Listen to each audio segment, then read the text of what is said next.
مادران مهربان، مادرانی که بازم فرشتگان زمینی هستند از درگاه حق و نفری که بازم در زندگی پزمان این مادری خیش از خردسالی میچشد، چون که مادر مهربان این دنیای فانی را بازم پدرود گفتند و مراجعان هر مادری را میبینند میگوید ای بچه جان، ای بچه جان، یک دعایم بده و بگذار دعای شما مادران بعدی خستند این جگر با جان مستجاب میگردند.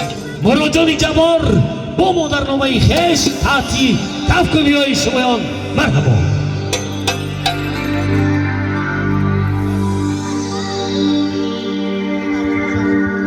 زنده باشید، سلامت باشید.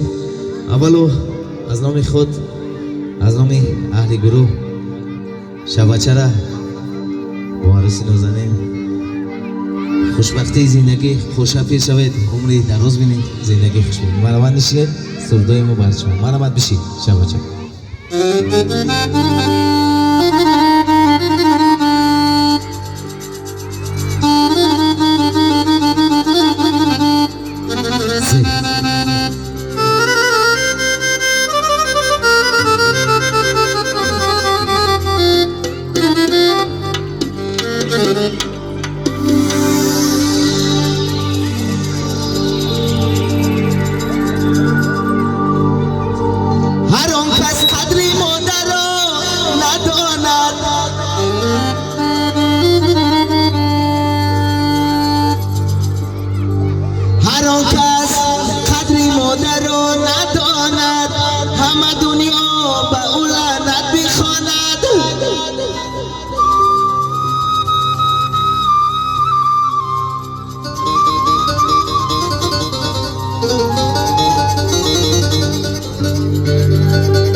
چی شیرین است مادر بهر فرزند، کس مادر ندارد او بداند.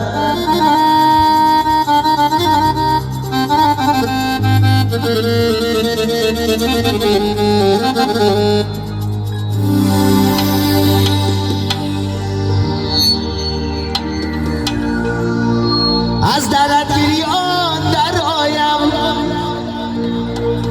مهربان بودی برایم، ای عزیزی دل و جانم، در کجایی او چه جانم.